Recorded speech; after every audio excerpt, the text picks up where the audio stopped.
All right, welcome everyone. Thanks so much for coming by. You're at the right place at the right time. Watercolors, we're doing it right here and right now. We're actually going to create this beautiful street scene in watercolor. Beautiful, warm and cool everywhere.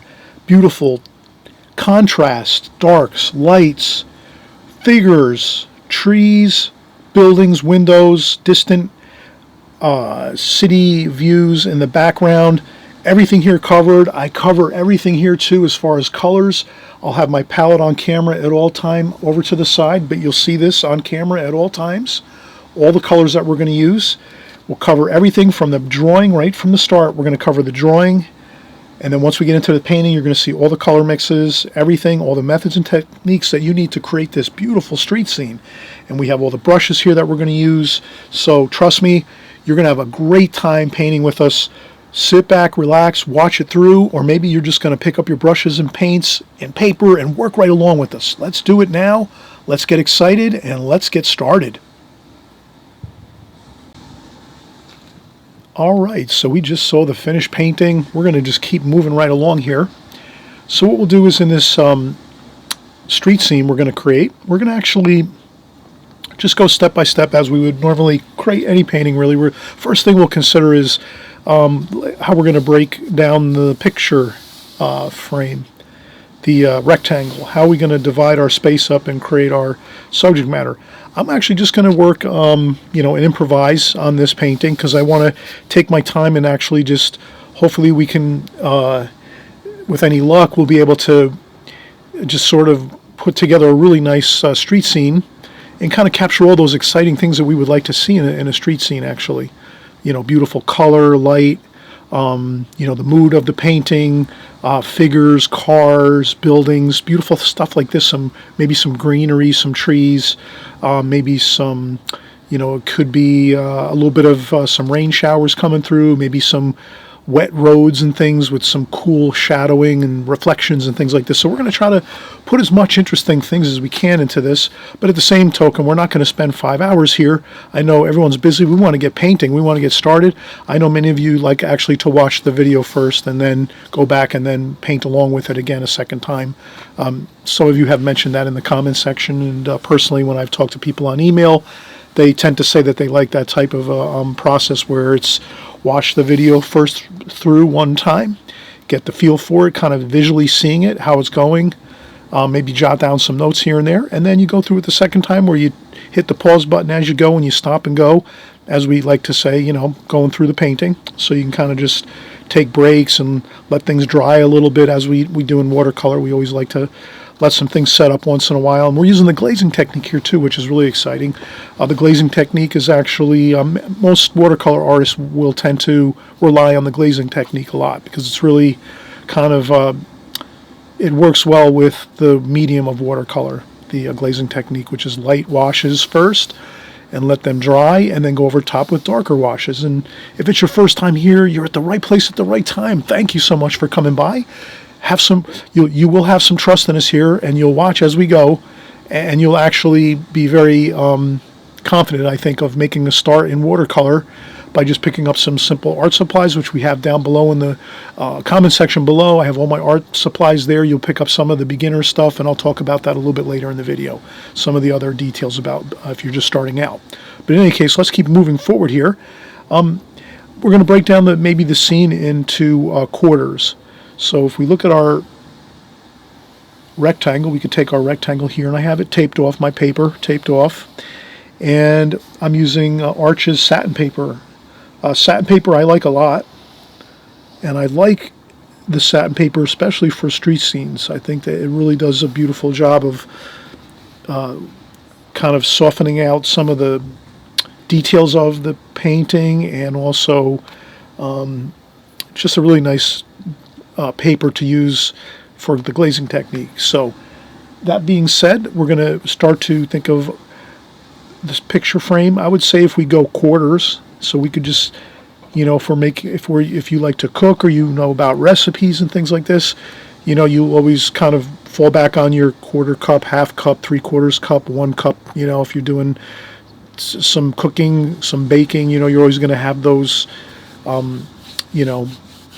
amounts of things you need to. So it's basically the same with your space divisions in your painting. So we're going to go with quarter, half, 3/4, 1 cup kind of a thing on the side here, and that's all we'll do is just go about halfways here. So that would be about a half a cup.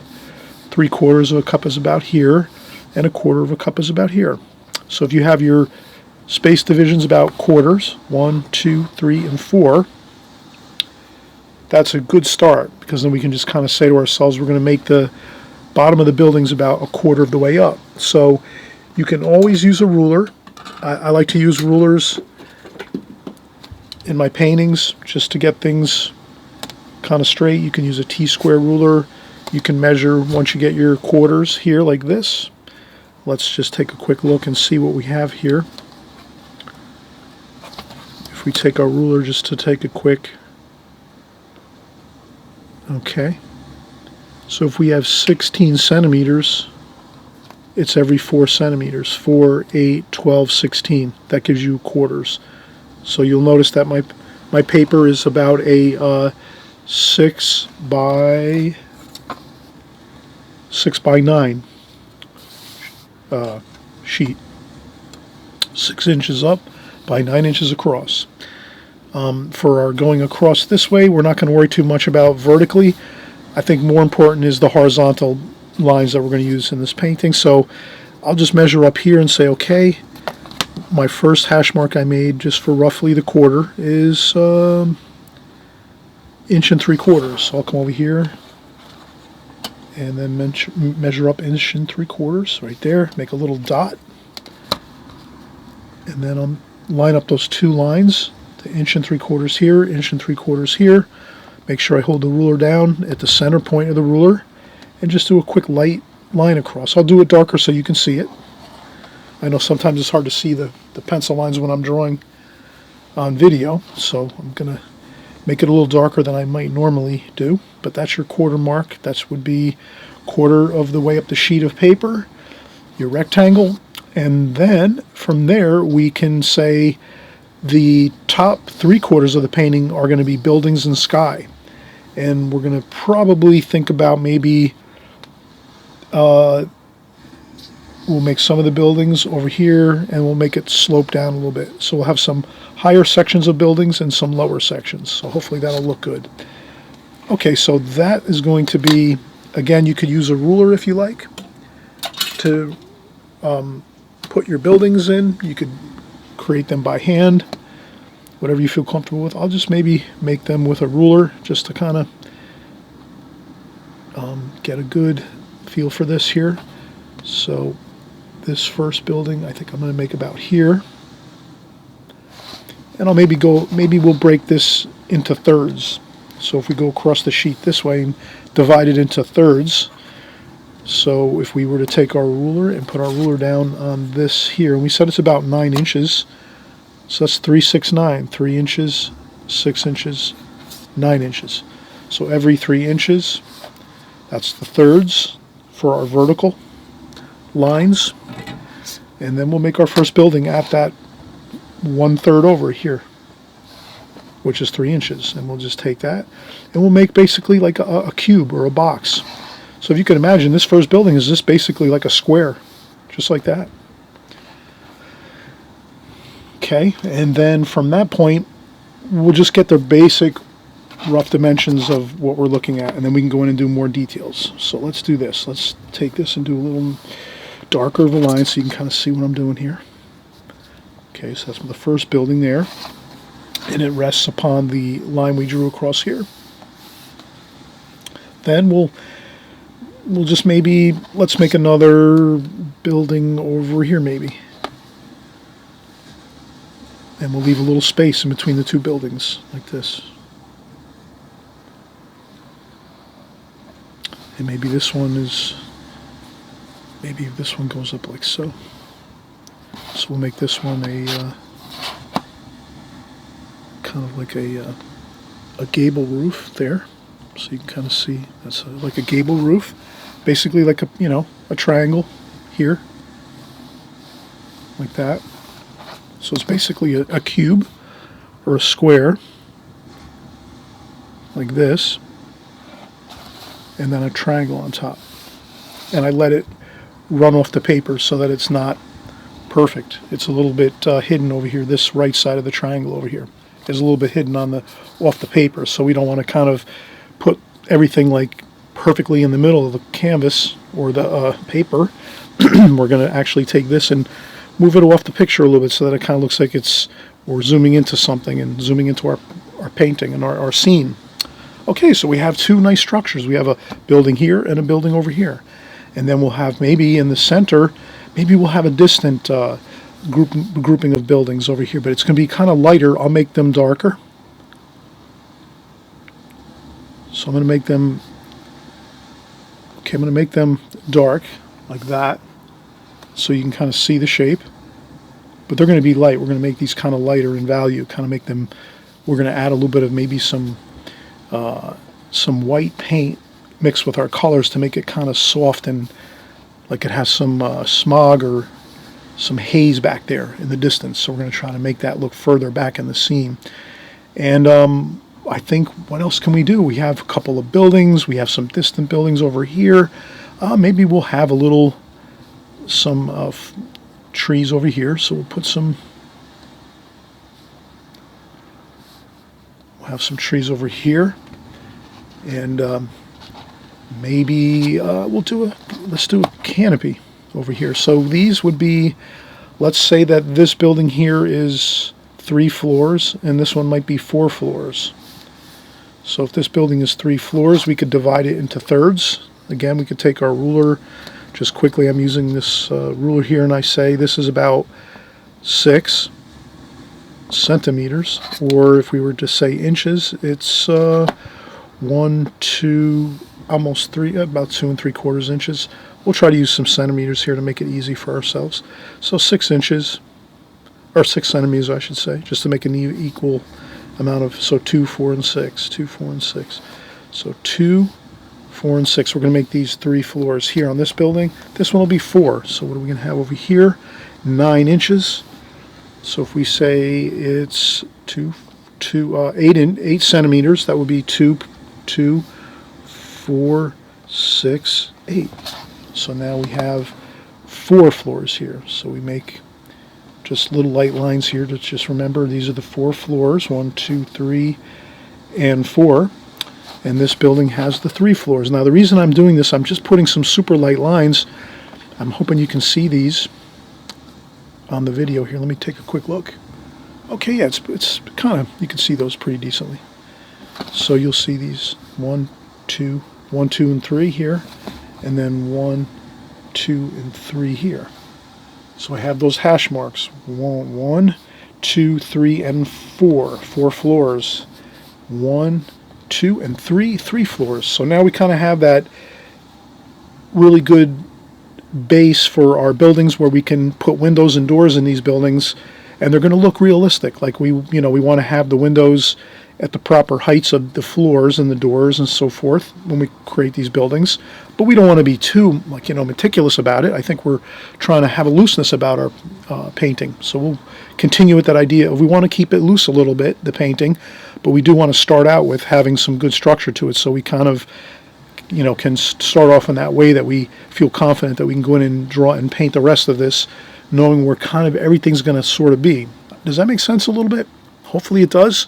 And thankfully we can use this method and idea to get everything pretty close to accurate for what we want. All right, so now this building up here, I'll make the roof on this one. This will be a hip roof, so it's going to go mostly across there and then taper down like that there. So that's a hip roof there. This is a gable roof. We'll leave that as it is. And we can make some trim on these. So you can take some lines and make some trim along the top of the gables. You can extend the trim over the edges of the building. And the same thing over here. We can add some extra trim like that. We could even add some three-dimensional quality to this building if we wanted to. We can overhang that roof a little more and erase this over here and just put a little more of a, you know what, let's leave it the way it is. I think we're going to be fine just the way we're going now. Okay, so we have that. And what else do we have? We'll have a little bit of a shadow under here, like this, and some shadow under here. So I'm putting in the shadow lines underneath the eaves of these boards and roof that are over the top of the building. And what else do we have? We have the street, and we have some light. So maybe we're going to take the street, and we're going to put some lines across here just to give us some. So we'll make a few lines across the street level here just to give us some kind of like areas that we know we can kind of leave out for light, and then some of the areas will leave shadow. So I'll just make some lines like that on the street, and that's going to be, that's the tree over here. So we have a bit of a tree over here. Maybe over here this is more, we'll make it, let's make an awning over here. Let's do that, make an awning like this.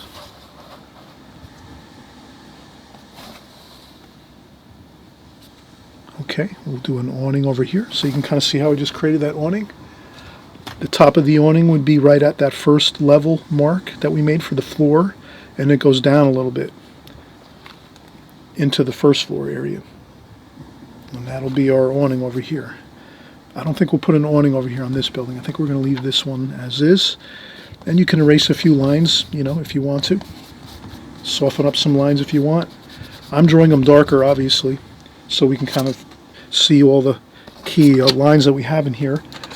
We can also add some details, but right now let's take a quick break, and then when we come back we'll add a few more details, maybe some windows and doors, maybe a couple of details on the roofs of both of these buildings, maybe a couple street lights, and we'll do some figures, a couple figures in this, and we'll kind of just talk through each of the steps as we keep going with the drawing, because the drawing's basically the, you know, the foundation of the painting. And then once we get the drawing done, we're going to have a lot of fun painting it. All right, so we're going to finish up with the drawing on the next bit of time that we're going to spend here. So, but I just want to take that quick break. As I always mention, I like to take a break, let my concentration build back up again, take a little bit of a rest. I stand when I'm doing my videos, so I like to sit down actually for about 5 minutes and maybe have a little coffee, put on YouTube, maybe watch some news or catch up on some things, and then after 5 minutes I get back up and I'm ready to paint again and draw. All right, so I'll be right back, and we'll get busy to finish up the pencil drawing, and then we can get started with the painting.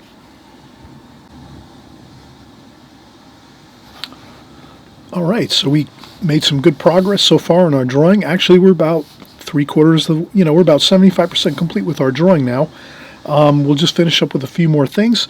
I might, since we have some trees and foliage over here, I might like to try to do the same thing over here, except maybe since this is pretty tall, this tree, I'm thinking this tree is really like maybe like a 50, 60, 70 foot tree over here. Let's make a smaller one over here just to have like some balance. So a tree over here, and then some more foliage, and another tree over here. We'll kind of leave this one over here, and I just put some indications of some foliage here, and that's all. We'll paint the rest in as we go. Now the next thing I notice is, since we have a good drawing here, a good drawing of the two buildings, let's just create some windows and doors on these. Over here, we'll start on this side. Maybe we'll start with maybe a door here, just basically like a rectangle, just like that, down here on the first floor. That might be all we need. Then for windows, let's go with 1, 2, and 3. And it doesn't have to be perfectly lined up anywhere. It probably is nice if we line it up with the door, so maybe I'll move that door over a little bit. Might look a little bit better if we can line that door up with the windows. That looks better. Now we'll go over another bit over here, and we'll do another 3 windows over here. 3 rectangles. That's fine. So we have some windows, a door. That's pretty good. I think we're going to make some dark shadows under here, so we're not going to have too much details under here. But we just maybe want to have this door here. So that's going to be a dark, and these are all going to be dark kind of shadows where the windows are. And then let's do the same thing over here.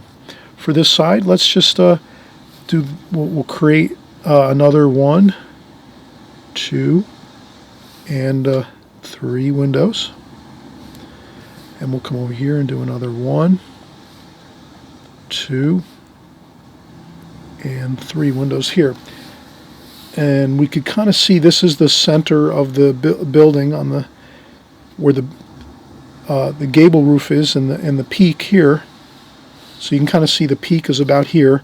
So the windows are on the left side of the center of this kind of this wall over here on this side of the building. And then you can make another window on the other side of this kind of center line. So you could, if you wanted to, you could take your ruler and say, okay, let me make a center line where that peak of the roof is, where the exact ridge and peak of that roof is. You could make just a lightly sketched, just a bit of a line there. You can only see it, you know.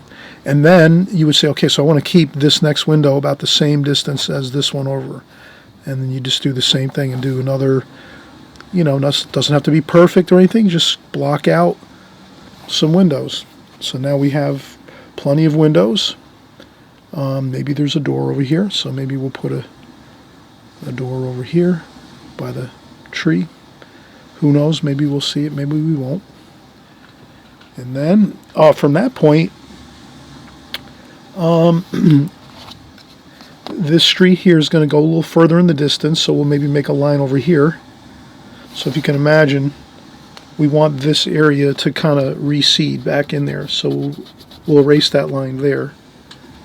So the front of these buildings are here. And then maybe back further in the distance, there's more of a line back there, whereas, you know, we're seeing the far end of the street, but that's in the far distance over there. And then we could just do some very, very limited, just some markings on the far distant walls of that building in the far distance. And maybe we'll make an arched shape there. But that's about it. I think we have plenty of good information here to work on putting into the painting, and then we'll have some figures. We'll do our figures right now, and we'll just we'll make the key idea with figures. The heads of our figures are all going to be on the same line. So if you can imagine, we have to take a line here, and we'll make the line right here about where this door is. That's about the size of a human being standing where that door is. But it's usually the door's about a foot taller than most people walking through. Obviously, there's certain people that are very extremely tall, but for the most part, everybody is going to be about a foot low. Everyone's head's going to be about a foot lower than the doorway, or except for children and things like that. But for the most part, so it's safe to say that we could take our line here and make a very light pencil line across the painting, where all the tops of the heads of all the people are going to be here. So I draw that light pencil line just so I can see back here at home in my studio, and that's where I'm going to make my figures. So my first figure, I'm going to draw the head first. And then I'm going to draw the shape of a body, like that, and then 2 legs, like that. What I'll do is see if I can find a piece of scrap paper here.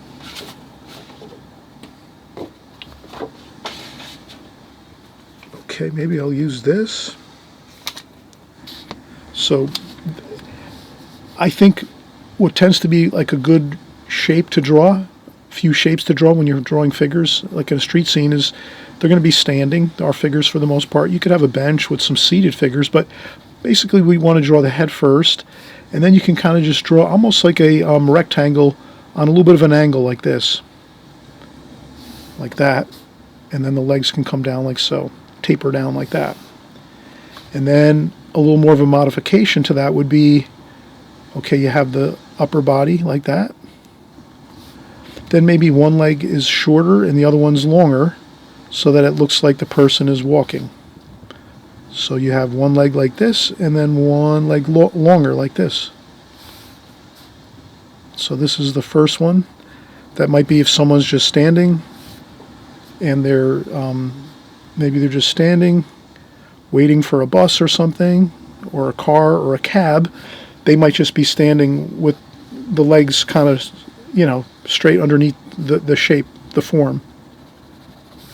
And then here, this one's in motion, this figure. So this figure might have a briefcase or a bag, and they're walking. And one leg is going to be kind of in the back behind this leg because they're in motion walking. So you can have, if you ever just want to have a figure that looks like they're walking or in motion, you just sort of diminish and make smaller the one leg, and the other leg you leave longer, the full size of the figure.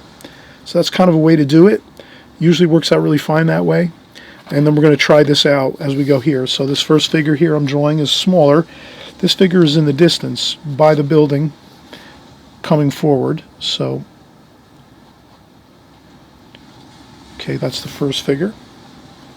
Then we'll have another figure here, a little bit taller. And this figure is going to be this, we'll make the one leg shorter, the other one longer. They're walking like so. And they're carrying some shopping and maybe a briefcase too. And then we have another figure. Maybe this figure is now walking in the opposite direction and a little bit larger. So this figure is larger and closer to us. But we just remember we're keeping the heads of the figure along that line. So the heads of the figures, the top of the heads of all the figures are going to be on that one straight line going all the way across, which is about the height of the door. And then you can take that line and then you can make the head larger and draw a larger figure, and there you have it. And then you can make a smaller figure over here, like this. And that's maybe a female figure you could draw in a dress, like that. So we're going to make a few more figures here, and maybe this one over here I'll make another figure in the distance over here, like that. So let's keep the figures in the center portion of the painting, like we have here. And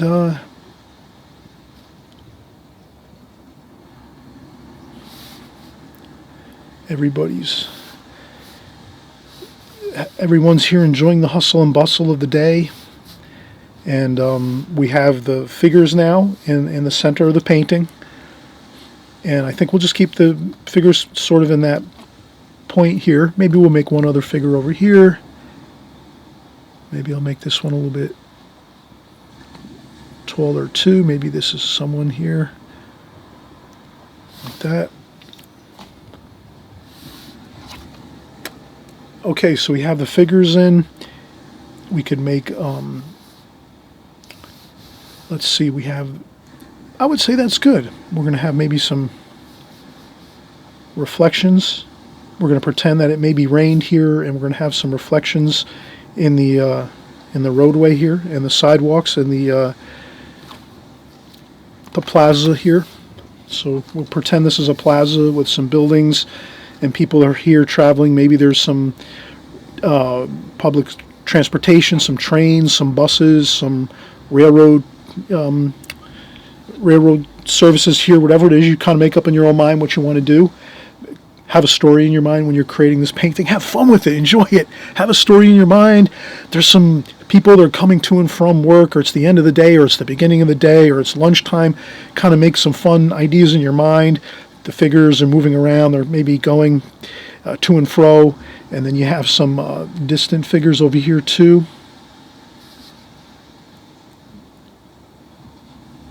Okay, so we'll have a few over here in the far distance.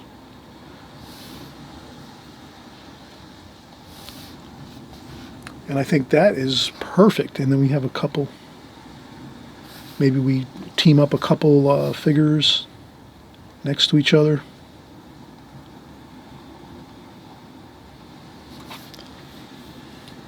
Okay, I think this is good. This, I would say, let's take another break. Drawing figures is not easy, but I want you to take your time doing them. And again, I sort of kept that basic idea of figures in motion a lot of times. A lot of times your figures in motion are going to be where you have, we're head first here, a little bit of broader shoulders, and then tapering down where the waist is. And then again, if you're drawing a figure that's, the arms are come down to about the waist, a little bit below the waist. Certain, people have longer arms than others, but about the waist is the hands coming down below the waist. And then, again,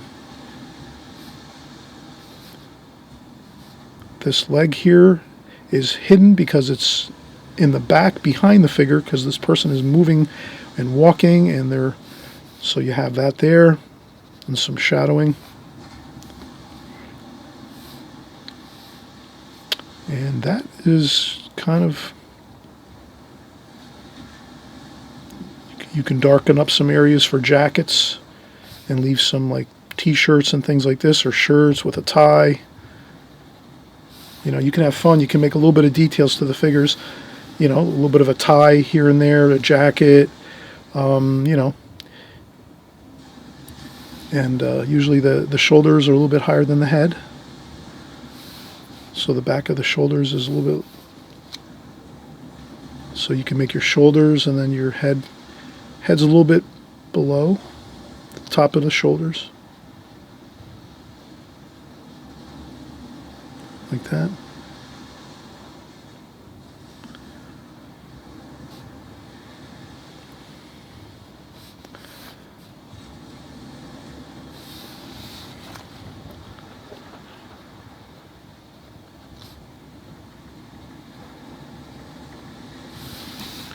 And you have fun with it. Just create some shapes and things. And when you paint it, it comes out a lot better when you actually paint the figures. When you paint them with your brush, and you don't have to necessarily do a lot of detail on the sketch. I would do very minimal amounts of sketching for your figures with your pencil, and then use your brush to paint in the details of your figures. You can just almost sculpt and shape your figures in your painting with your paintbrush, and you'll just go, and you'll do it as you go, and you'll kind of see that it looks much more natural if you're just using your paintbrush and kind of putting on some little bits of paint here and there, and you kind of shape it and sculpt it the way you want to, and it looks better that way. Sometimes drawing figures is a little bit more, it kind of, I guess in a way, theoretically, it's great to draw the figure first, but actually sometimes if you use your brush and the paint, it can wind up looking much more lively and more realistic and more whimsical and fun looking, and having more dynamics to it versus trying to draw every detail with the pencil. So that's why I'm just mentioning it. Get a basic shape of the figure here like we did here, and then we'll show you as we go how we can kind of sculpt our figures with our paintbrush in a little bit. So we'll start the painting next. Okay, I'm hoping you're excited. We're getting started with the painting. And we'll get right back to it in just a minute. I'm just going to take another quick break, and then we'll get started. All right, so we're going to continue here. We'll get started with our painting. I'll just use a spritzer bottle here to lively up this paint a little bit. Looks pretty good, though. It's moist. I keep my paints all the time moist in my pan. If you're using a like a Prang Oval 16 set, that's fine too. You do the same thing before you start. You spritz the paint a little bit, get it activated, a little bit moist. You don't want to add too much water where there's floods and puddles of water anywhere. And that should be good.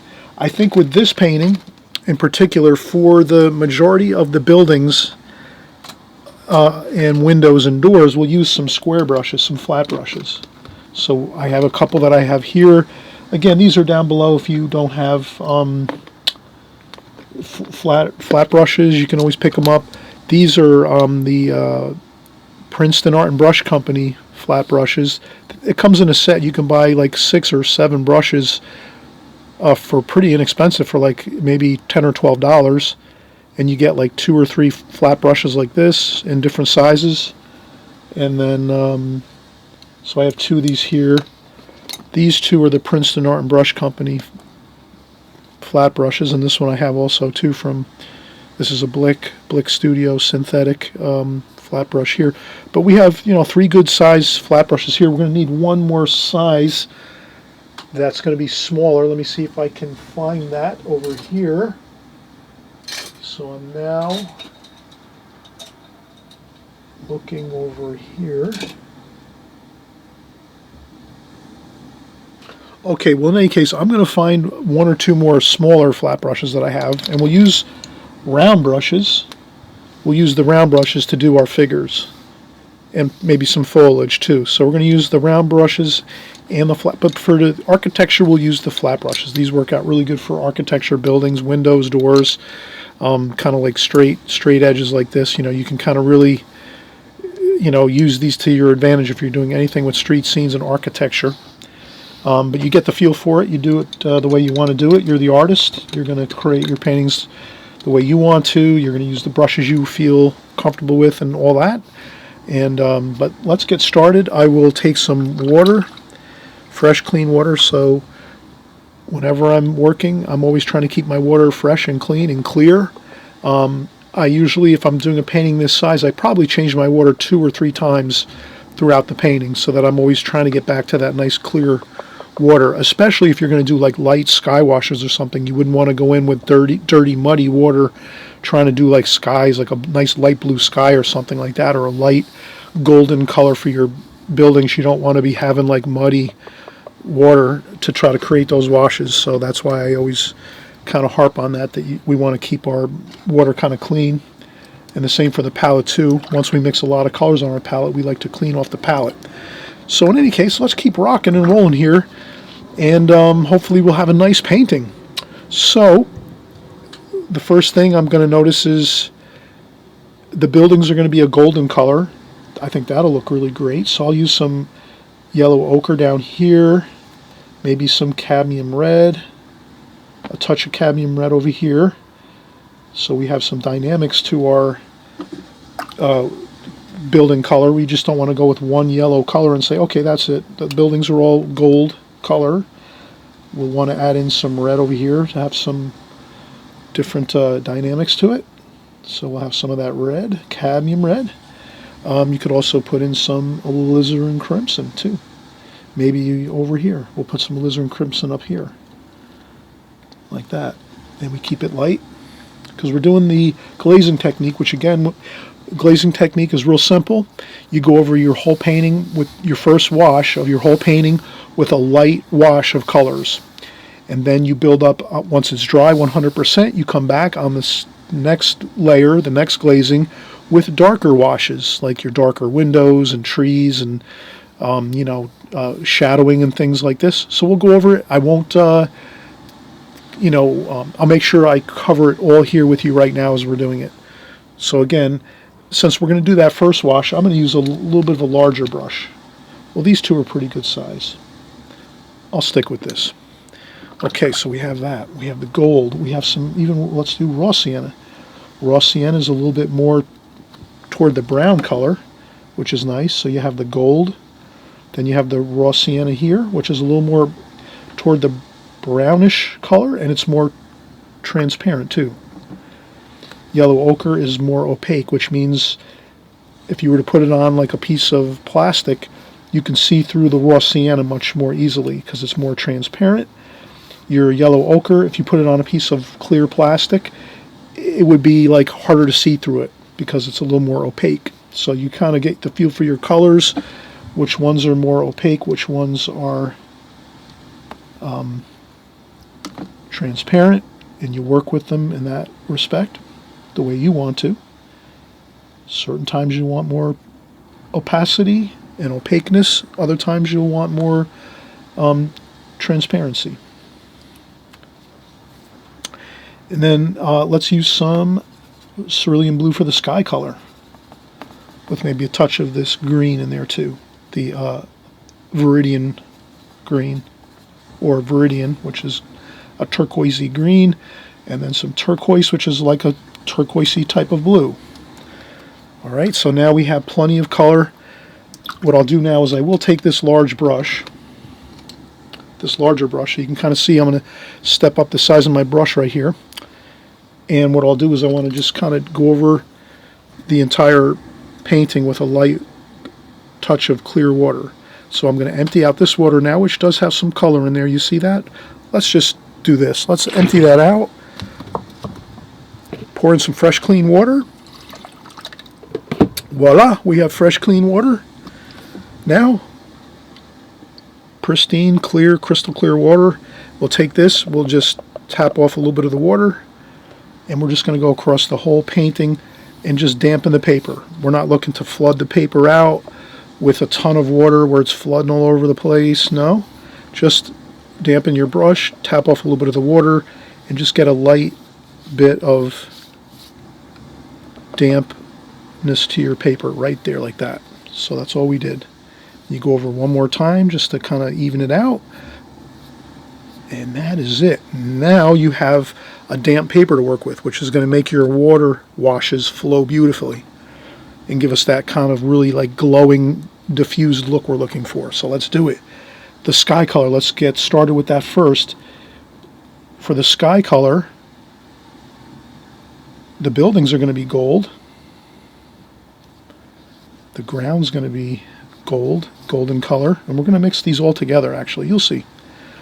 But first I'll start with the gold, the yellow ochre raw sienna. And then I take that, you can kind of see, right?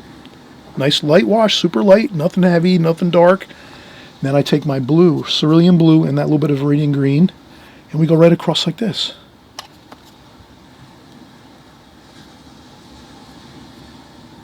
And then once you do that, and you get your sky wash in there, you take a tissue and you dry off your brush so that it's just damp.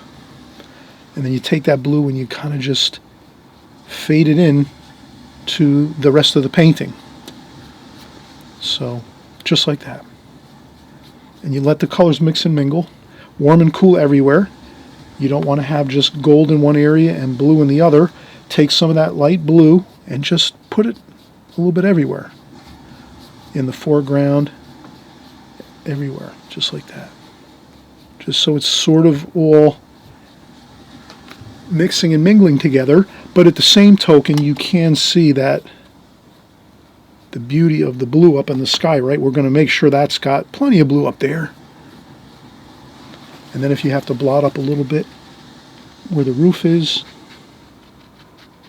you know, no problem. You blot up a little bit off the roof, and then you go back over with some more blue there, like that. And again, you do a little bit of cross hatching. You can do this. Believe me, it's going to all blend and mingle and mix together. And besides, we're going over with a lot of other darker washes on top of this one. But the main idea is now we have a beautiful underpainting of nice, glowing, beautiful colors. The golds and the blues. Kind of just makes a real nice harmonized warm and cool washes everywhere on your painting, and that's what you want.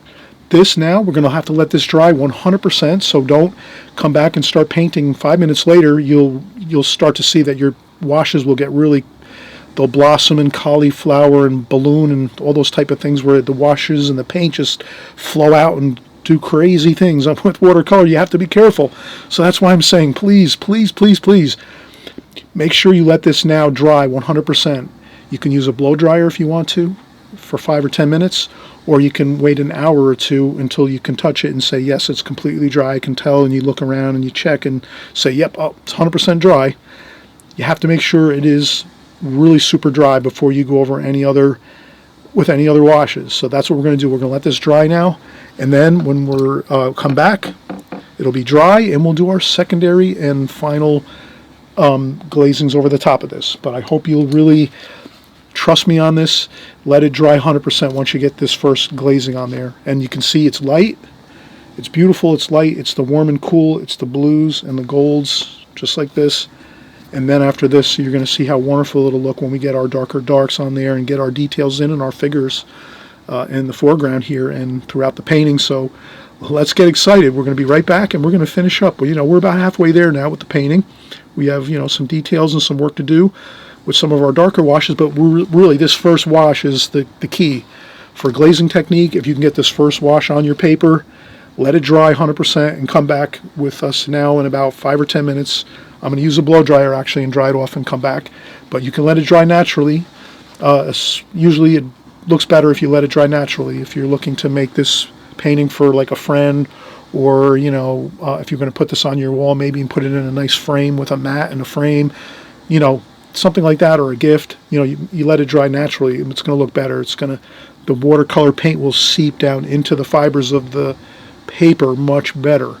If we hit it with a blow dryer right now really fast, it's going to dry quickly, but the problem is the paint hasn't had a chance to sink down into the fibers of the paper, which will give you a better overall look when the painting is completed. So, not to get into too much detail, let's come back and start working on the darker washes. You'll have a lot of fun if you stick with us here. Don't miss a thing, okay? We're going to come right back and get the secondary and tertiary washes going, and we'll finish this up and have a great time doing it.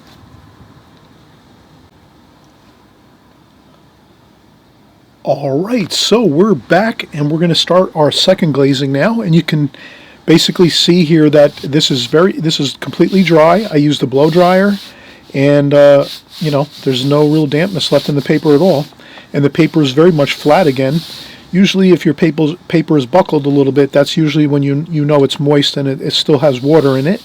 And then when you see it sort of flattening back out again, if we've taped it well, which we have done, that's good. We have that kind of flat, nice dry paper again to work with. And then now, I did say I was going to find some square brushes, so let me take one more quick look over here.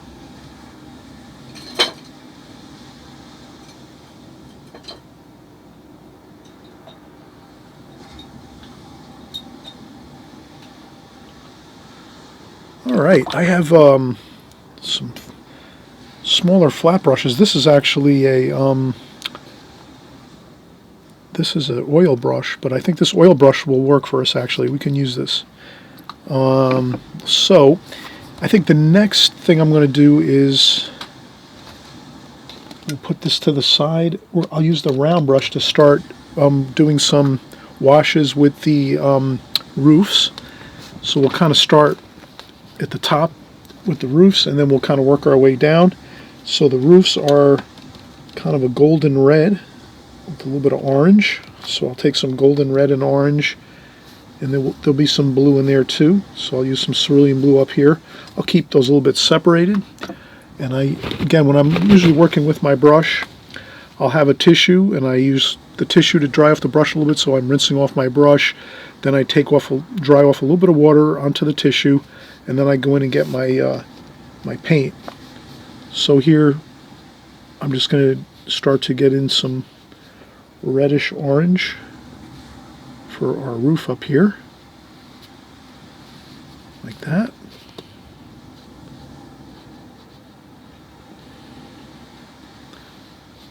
Okay, and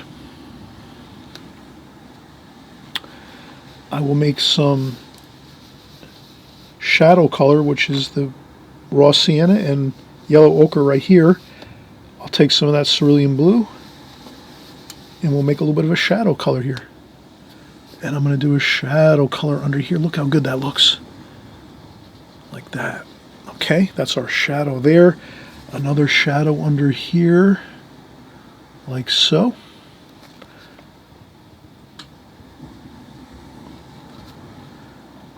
So you can start to put in your shadows now, like so. And I'll use this same brush with a little bit of green, sap green. I'll put some sap green over here.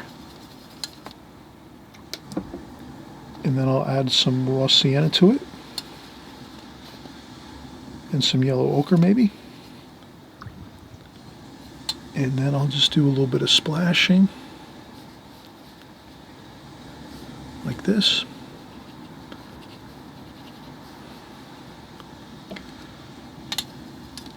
Maybe a little bit of blue in there too.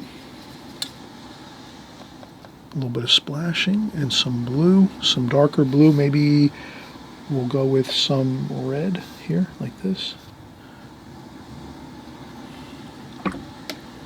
and some green, so red and green.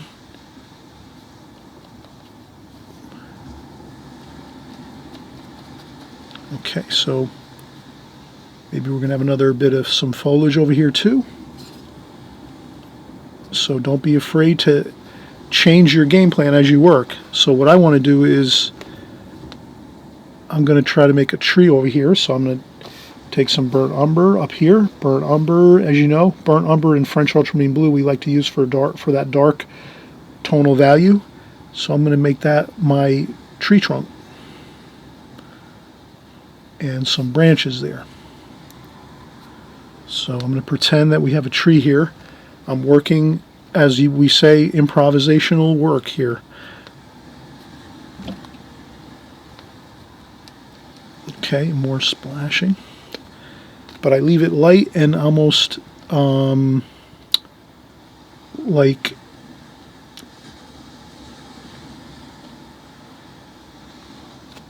let's leave a lot of airspace in the tree foliage. Can you see how I've left a lot of the building showing through? That's much better.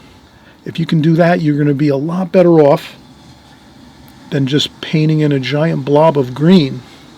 So that's why I splash, and that's why I use finger tapping too as well. It kind of makes things lighter, more air. It feels like a bird can fly through there, and you know, we want to have the birds be able to fly through, don't we? So they can fly through and do their thing. And okay, and then we might make another one here, another tree trunk here. So we have a nice, another happy tree trunk over here next to this one, maybe one more over here. So we'll keep it looking interesting, like we have a grouping of 3 trees.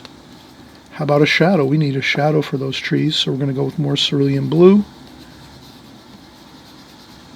Maybe a little bit of French ultramarine blue,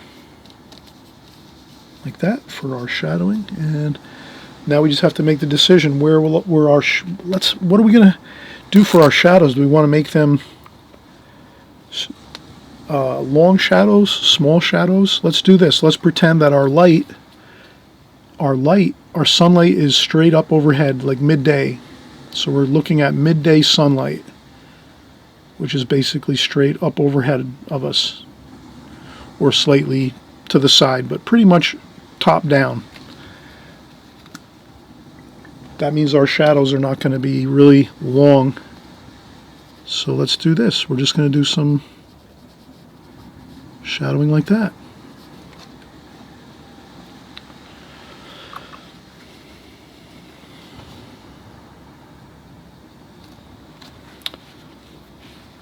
Then we said we were going to put some trees over here, so let's do that. Let's get some greens over here. So we'll get some of that sap green, a little bit of yellow ochre mixed in with that sap green, a couple of splashes, a couple of finger taps. Keep it light, keep lots of the building showing through. You don't want to fill in your trees solid like this, so you do that. The little splashes are the leaves of the tree, like that.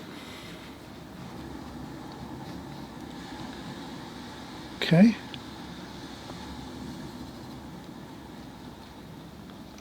We make a little bit of the red, splash a little bit of red in there for the greens.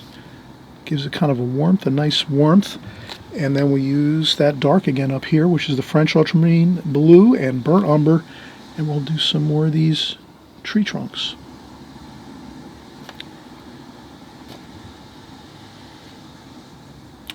And we'll make them all in this area here, so like a nice grouping of trees with some shadow underneath them,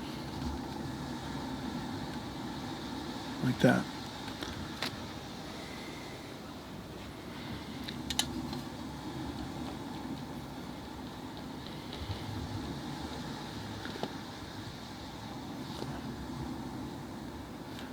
And we will use our needlepoint brush soon to get some more details on the.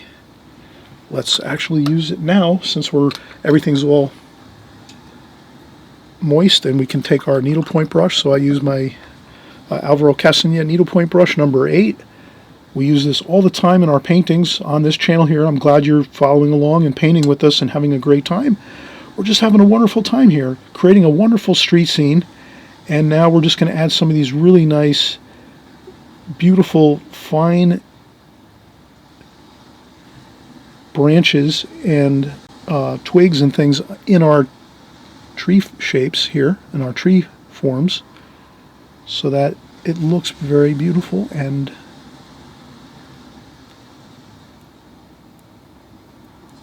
well, he needs a few here and there like that. You can see how I'm just getting a few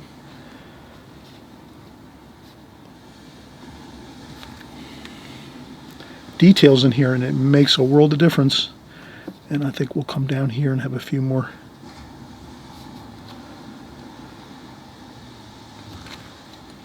And we'll add in some more, again, some more shadowing underneath these trees here. Like that. All right, so we have some shadowing under the roof eaves. We have some, you could even go in with a little darker mix. French ultramarine blue, burnt umber, a little more of that. Maybe a little bit of green in there too, doesn't hurt. And you can even go in with a little bit of a darker bit of shadowing under there like that. And the same thing here. So you can make your shadows a little darker right at the top there, right where that, like this. And then you can take your brush, dry off your brush on some paper towel or tissue, and you just smooth out that darker bit of shadow so that it sort of blends a little bit with the other shadow you put in before, which is lighter. So if you can kind of get it to fuse and smoothly transition from the darker to the middle tonal values, that's really going to look good. It's going to look very natural. And then here I'll take some orange, and I'm going to put some of that orange up top here on the roofs. Like that. I'll take a little more. Hit and miss, you know, some spots here, some spots there. Like that. Maybe a little bit here.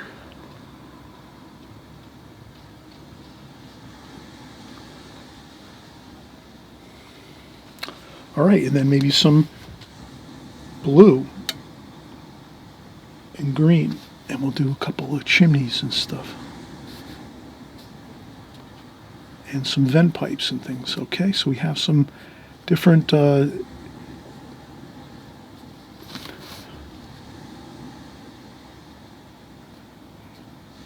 want to have the realistic looks of roofs. They have vents, vent pipes, they have chimneys. Let's do a chimney. Let's do a chimney here. That's just basically, I'm drawing in a rectangle on top of the roof. Kind of looks like a tissue box. So you can think of things as shapes versus, oh, I'm painting a chimney. Or you could just say, well, what a chimney shape looks like at the top of the roof like this is a tissue box. Doesn't that look like a tissue box? Perfect. And then we'll go in and add a little bit of detail to that in a little while. And then we'll put some chimney pots on top. Like that. But you will see that we have a lot of fun with our painting, and we add details as we like to, and we're kind of working on the architecture right now. And the next thing we'll do is we'll use that round brush or flat brush that we talked about for our windows. So what we'll do is we'll do the windows now, and then we'll take a break. So let's get the windows in. So for the windows, we're going to go, let's go French ultramarine blue and burnt umber. That's the darkest dark you're going to get, really, right there, with lots of French ultramarine blue and burnt umber.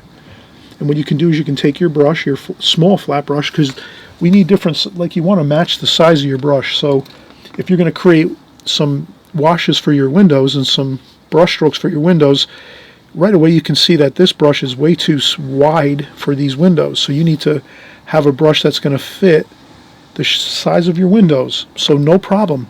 You just have to make sure, you know, when you're creating your paintings, you sort of just match up your brush to the size of the subject matter you're creating. So let's start over here. Let's do these darker up top here. This is going to be the real darks up here, like that. So I'm just going to get some real darks there, like that. Same thing over here.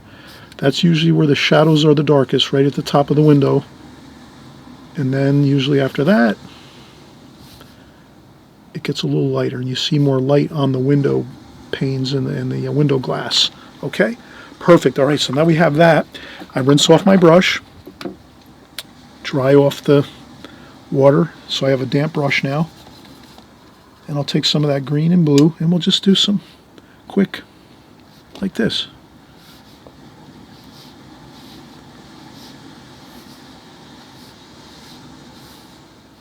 See how fast I did that? That's what you want to do.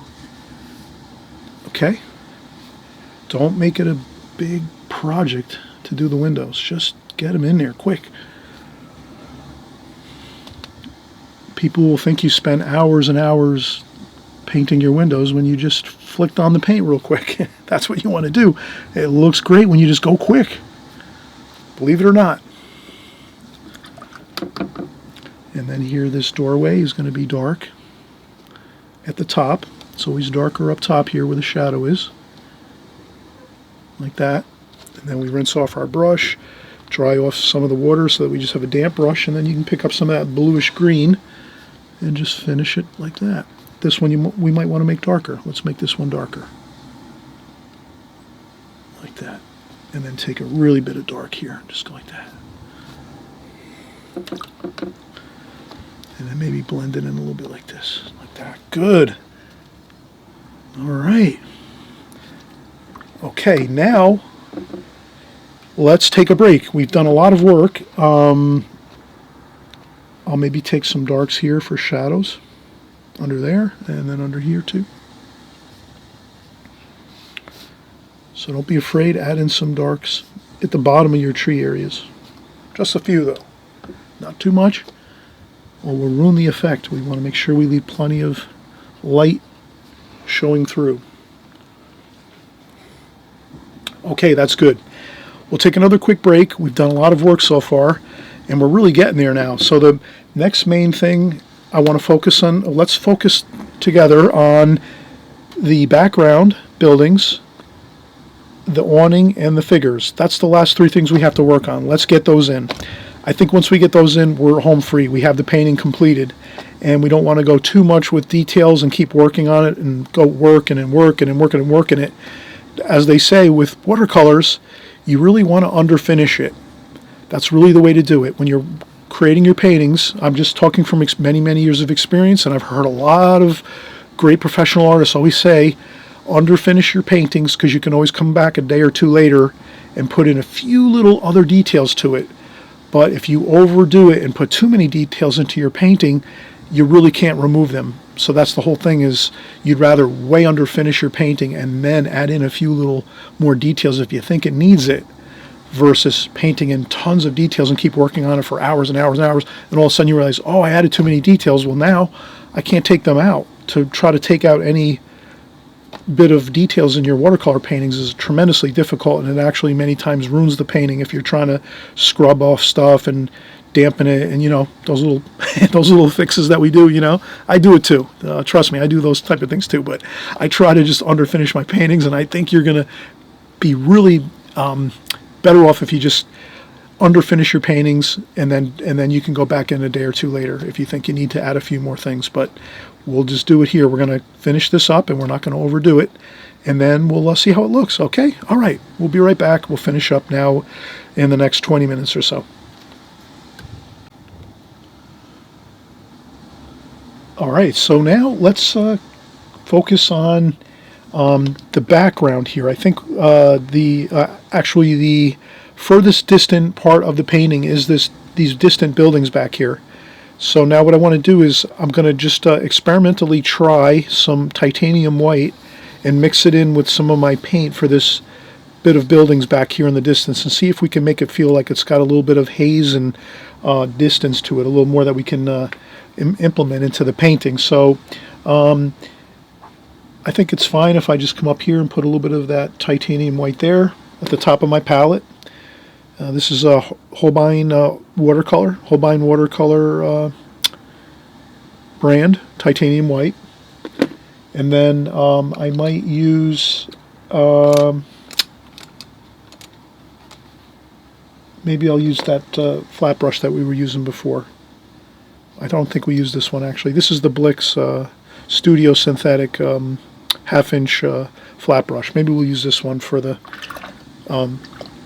this background area here, these buildings in the background. So I'm taking that titanium white and I'm going to mix it out a little bit. Just take some titanium white, mix it out, and then what I'll do is I have it in the area that we had the blue in there. So that's kind of good. We have to realize that if you want to make something feel like it's in the distance, you want to make it cooler. So you'd want to have it more toward the blue.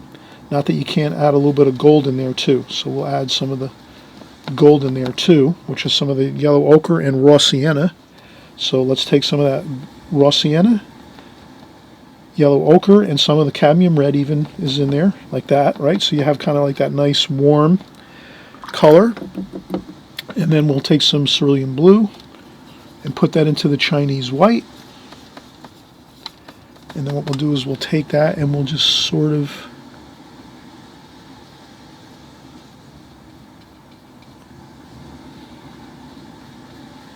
put that the cooler of the mixes like that back there. So more of the Chinese white and blue. But we will take some more water, damp brush. Again, I'll take my brush, rinse off my brush, dry a little bit of the water off on the tissue so there's not too much water flooding around on this. Okay, and then just soften out and then add some of that warm too. You want to add some warm and cool everywhere. Like that. So you add some warm in there too. And if you go over any spots, you can always lift up with your tissue.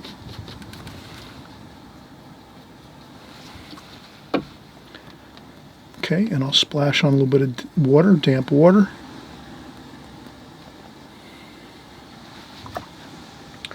And then what we'll do is we'll let that dry, and then we'll probably go over it too with some, but I'll put some more of that darker reddish mix in there, gold and red, and some darker blue. Let's do some darker blue in there too, with some green. So blue and green, you know, you kind of mix up the gray colors that you have in your palette too as well. Mix it in there. Splash a little bit of water on there. Then I'll just tap off a little bit of the paint. See how it looks. Okay, that looks pretty good. So it does look a little bit kind of like it's hazy back there. And I'll kind of take a little more of that wash that we put on and just kind of lift it up into the sky a little bit with a damp brush. I don't have too much water on this brush, just a little bit of water on there, like a damp brush is all, I guess is what I'm saying.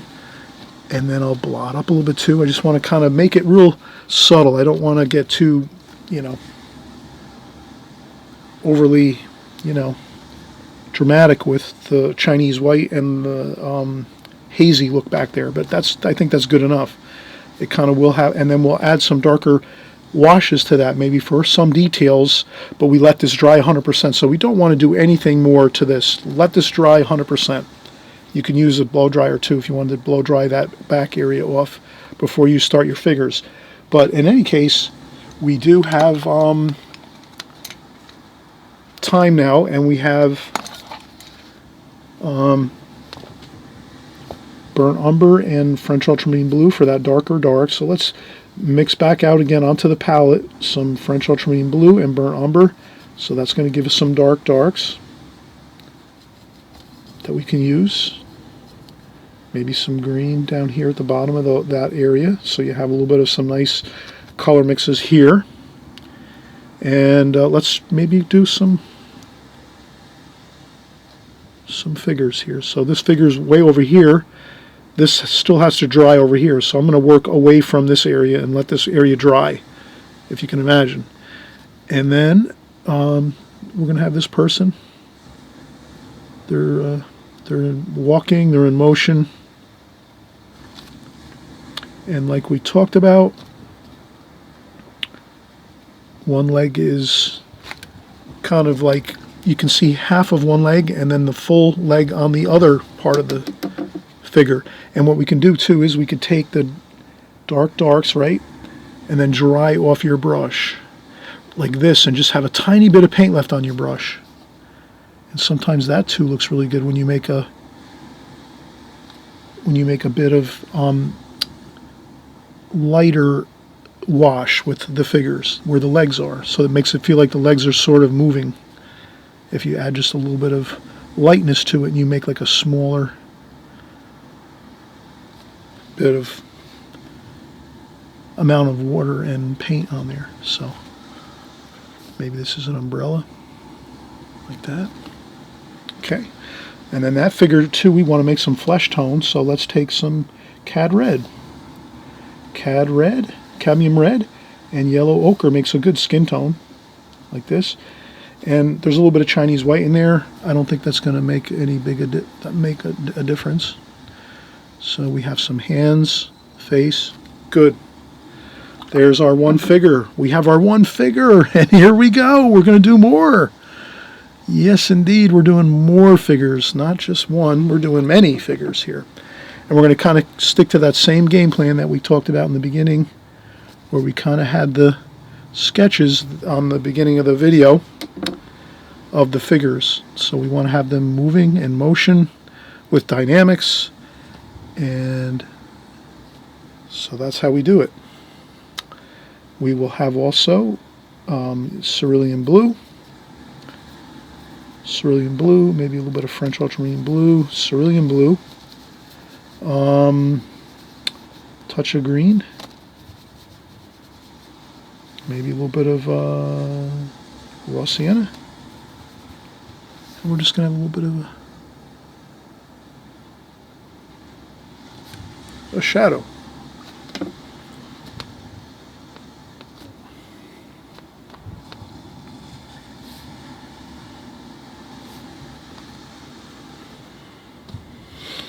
Okay. Shadows for figures going really quick. I wouldn't do too much. Let's go with some cerulean blue. Why not? Cerulean blue. Let's make this person have a cerulean blue shirt. Like that. And maybe maybe this is a woman. She has a cerulean blue dress on. And she's walking.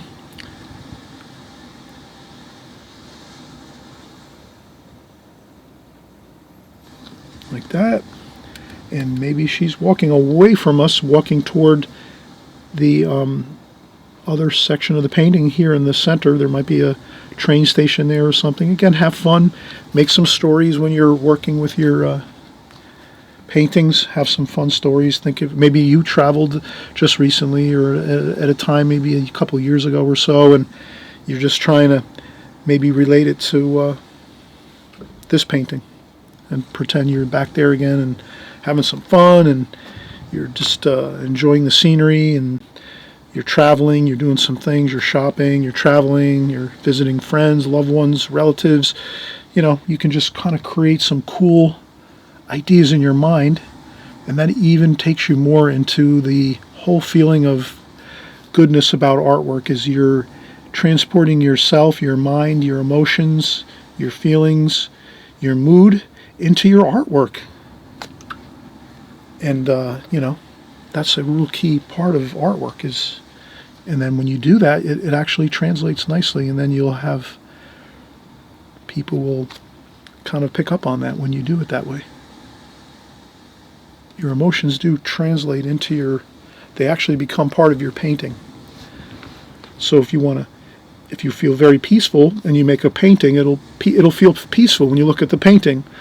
if you go into your painting and you're having a fun time and just going, wow, this is great, aggressive, you'll see it in the painting. You'll say, oh, wow, that painting is really exciting. So it's all about fun, using the emotions. Use your emotions to get in there into the painting and focus on whatever you want to as you're painting, and it kind of does work its way in there. Okay, so we're having lots of fun here, and let's continue with our figures. I think they're coming out really good so far. Let's do a few more here. I tend to like to use like some of the darker washes for the figures. We could add some red, maybe. We'll do somebody with a red shirt here. So I'll mix up some different colors. There's some red there. I rinse off my brush, kind of dampen it up a little bit. Maybe I lift up a little bit of red there, like that. Maybe this person has maybe a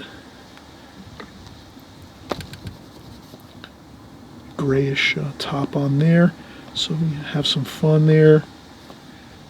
Dark hair up here. These figures are walking again away from us, so you'll see the darkness of their hair.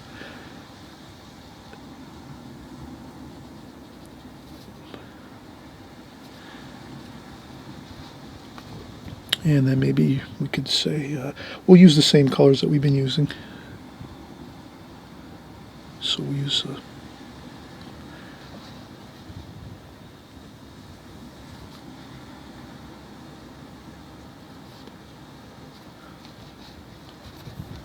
same colors, though. We won't change any colors now. And then this here again, we're going to do some of that nice shadowing under here.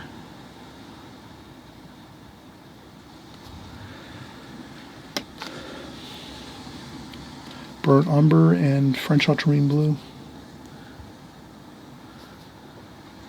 Maybe this gentleman or this person is walking forwards towards us.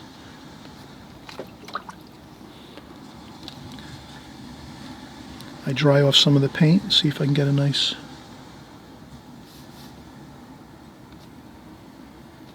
feeling of dark there, and then some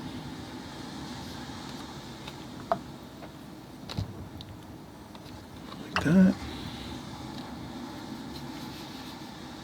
And again, some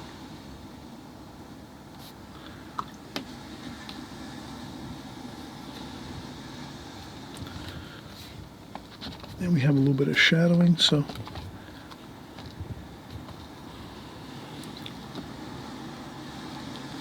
we're just working right along here.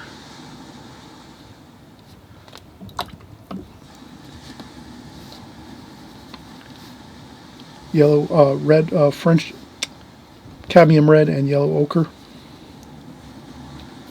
for some flesh tones.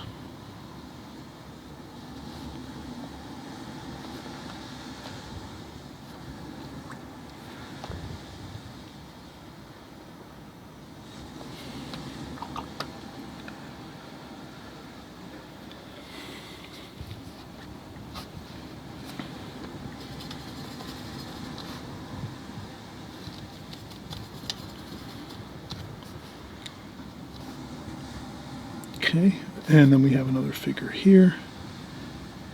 This is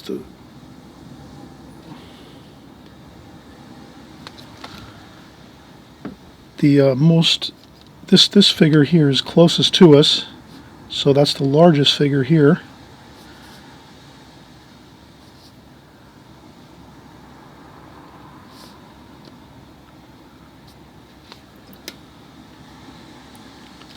French ultramarine blue, burnt umber, nice good dark there. Dark top there, that might be a suit. Could be a suit there.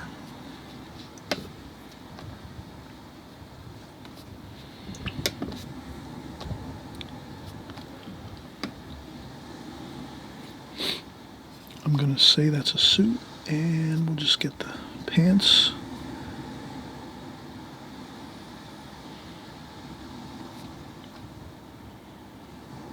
Okay.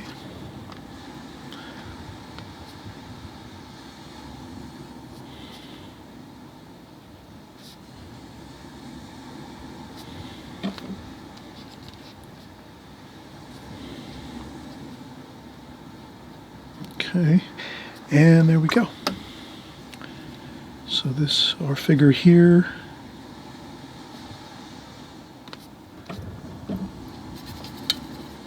little bit of a shadow under there.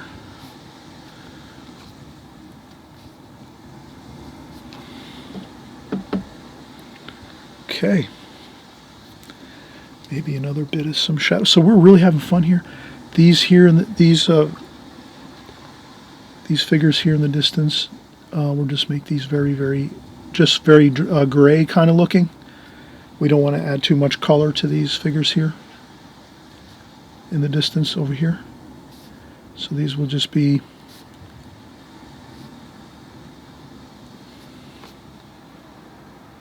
not much detail to those figures in the distance that are by the, let's say, the train station over here. So we're going to pretend there's a train station over here. So they're all over there. And we're going to maybe take some of this bluish green gray and just make some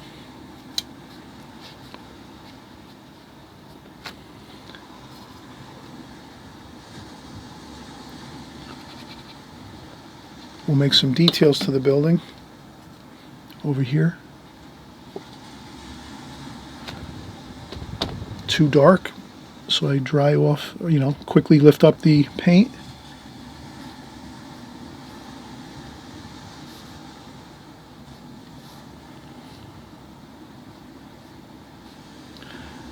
So I'm going to pretend those are windows in the distance for that building over there. Maybe some darker darks up here, just a few little spots. Tops of the windows we said were darker, so we can do that.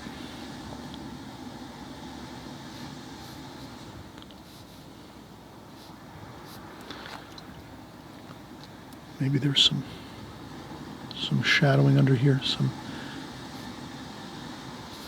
if you do add a few details, that's not gonna, that'll be good. Just a couple details in in the background over here where these buildings are.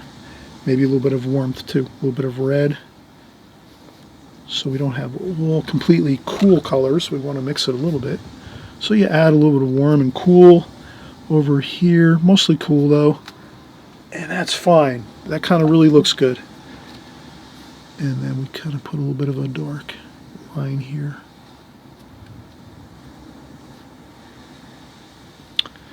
And then we did have this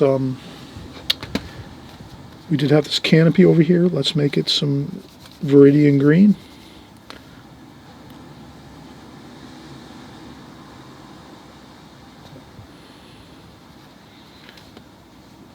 Okay.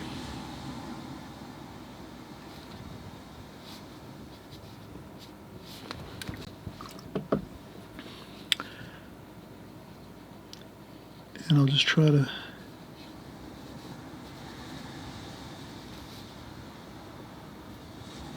like that. Now what we do is we take that Viridian green and we add some blue and some French ultramarine blue. Maybe some brown, some French ultramarine blue, some green, and maybe we'll make a shadow under here too.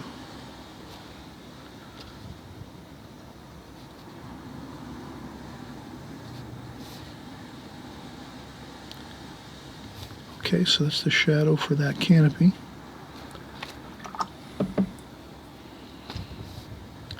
And it gets a little bit light here. And then we pick up a little bit of that dark again under there, like that. Rinse off the brush, dry off a little bit of the water, and then just smooth that darker dark like that through there, like so.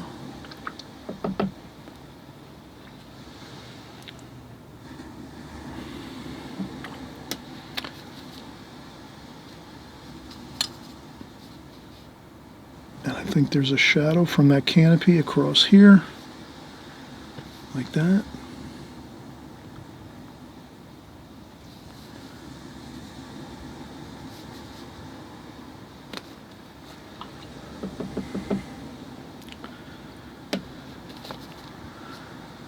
And there should be a shadow here as well from the building.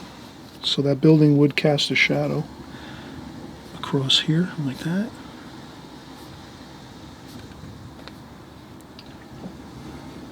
Should be even too. I'm just kind of doing an improv here. I'm doing some improvisational. I'm just thinking in my mind, if the sun is directly over top of the buildings and everything, you're catching shadows up here on the roof, eaves of the roof. And also too, these buildings are going to have a little bit of a shadow at the base of the building, but not a tremendous amount of shadows. And I think that's looking pretty good. Let's take one more break and we'll just do just a few more details to this. I want to add some titanium white with a little bit of yellow ochre to my titanium white to make some highlights for the figures and for a few spots on the rooftop chimneys and things. We need a little bit of light, kind of a sparkle of light or two in this painting, I think, to actually give it a little more feeling of bright light and sunlight in the picture. And if we add those bright lights to a few of the figures and maybe a few spots on the rooftops, it'll just really pop with really nice light. Okay, so let's do that. Let's come right back in about 2 minutes and finish up with a couple sparkles of light in this painting, and I think we're finished. All right, so we're going to again finish up with some sparkles of light, which is our titanium white with a little bit of yellow ochre. So we take a little bit of yellow ochre and then put it into the top of our tube of paint and stir it around a little bit so that basically the white paint becomes like a very, very beautiful white with a bit of tint, golden tint like sunlight. And we have that beautiful golden tint throughout this painting, so it'll look great. Now, if you just went with straight white, it's not going to look good with straight titanium white. You got to add that little bit of, trust me on this, you have to add a little bit of that yellow ochre. Not too much, though, just a little tiny bit into your tube of paint. And then now you just have a little bit, as you can see on the tip of the brush, just a tiny bit of paint. You take off the paint like this, or you can use a tissue to dry off a little bit of the paint so you don't have too much on there when you're trying to do your highlights. All right, so I'm going to take a little bit of the paint off there like that. And let's try it out. We'll try this, our first one here. See, we have too much gold in there. So we got to just take a little bit of the paint out of there. So I'll take a little bit of the paint out of the tube and just wipe it off my brush like that. I'll rinse off my brush in the water container, take off the water off my brush, and I'll go back in to see if it's a little better now. I'll take this, dry it off a little bit. Let's see how it looks now. Much better. See how that looks much better? And then here we're going to put across there like this. And you be surprised, just a little bit of the white highlights to the tops of the heads of the figures. That just makes the sunlight feel like it's just a little bit, though, not too much. You see how we did that? Wonderful. Look how good that looks. Now you can do a few up here on the tops of the pipes and things on the rooftops, the details of the rooftops. Fine. Add a little bit of white to it. You have our chimney up here. We have a couple of chimney pots up there. Put a couple of the highlights on there. Maybe another one up here like that. Maybe we just go in a little more, get a little more white there. Okay.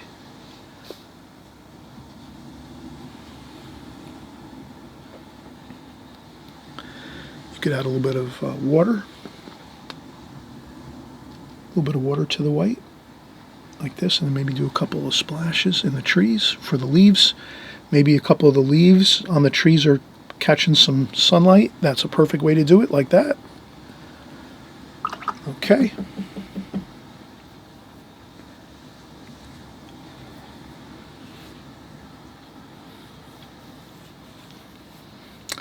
And I think this looks good. I think we have a finished painting.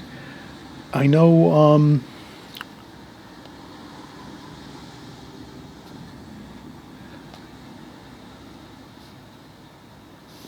Okay, a couple more spots up here maybe. I'll take those spots, dry off the brush with a damp brush, and just do a little bit of and again, this is kind of nice with the titanium white. Back over here.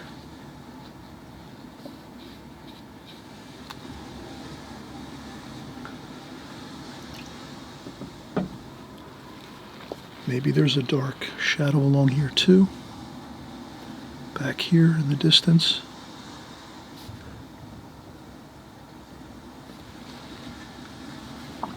But I can't think of anything else. If anything else, maybe we'll sign our painting. Let's take our pencil, and maybe over here, I think over here, let's just sign it. Chris Petri, 2025. Okay. Sign your paintings. We'll put a nice mat on our paintings, put it in a frame if it comes out really good. And we're going to see you on the next video. I'm glad you're here. I'm hoping you're going to subscribe. Down below here you'll see a subscribe button. If you're kind of newer and you're not sure about my channel, please, you subscribe. At least you know you're going to get a little bit of a notification when you open up YouTube the next time, and it'll let you know when we're doing new videos, because we're doing new videos. Usually we're doing 2 or 3 every week on my channel here, so we're always working. We're doing everything watercolor. We're creating paintings that are landscapes, city scenes, streetscapes. We're doing flowers, boats, beach scenes. We're doing some portrait work, some figure work occasionally. We're doing landscapes. We do pretty much everything here watercolor, so why not just hit the subscribe button and see what we're working on. Just watch the videos if you don't want to necessarily work on a video. At least if you're watching, you're going to learn all the methods and techniques that we use on a constant basis, because that's the thing. If you can get those methods and techniques in watercolor like solid in your mind, you're really going to improve in your watercolors, because you just, it'll be like automatic pilot. You'll just have the information locked in your mind, and when you're going in and painting and drawing in watercolor, you're just going to have all that information flowing freely as you're working, versus having to, check some notes, or it'll be something that's second nature for you. So the more you're watching our videos here on my channel, you're going to be doing better with your watercolors, and really happy that you are coming by and watching, and we'll see you on the next video. And again, if you do like this video, please give me a thumbs up, and any questions you have, put them in the comments section. I'm always in the comments section constantly checking, so if you do have some questions, you need some something verified or cleared up for you, if you're working and you have some things that are puzzling to you about watercolor or anything like that, and if I don't answer it, somebody else will, because there's a lot of great artists that are watercolor artists that are in the comment section below. The comments, there's a lot of people in there that'll chime in and let you know, like, some good advice on watercolor painting. We have a lot of great artists here on my channel that are watching all the time and working along with us, so never worry about that. You have plenty of a support system here painting with us, and we'll see you on the next video. Really excited to work with you, and see you on the next one.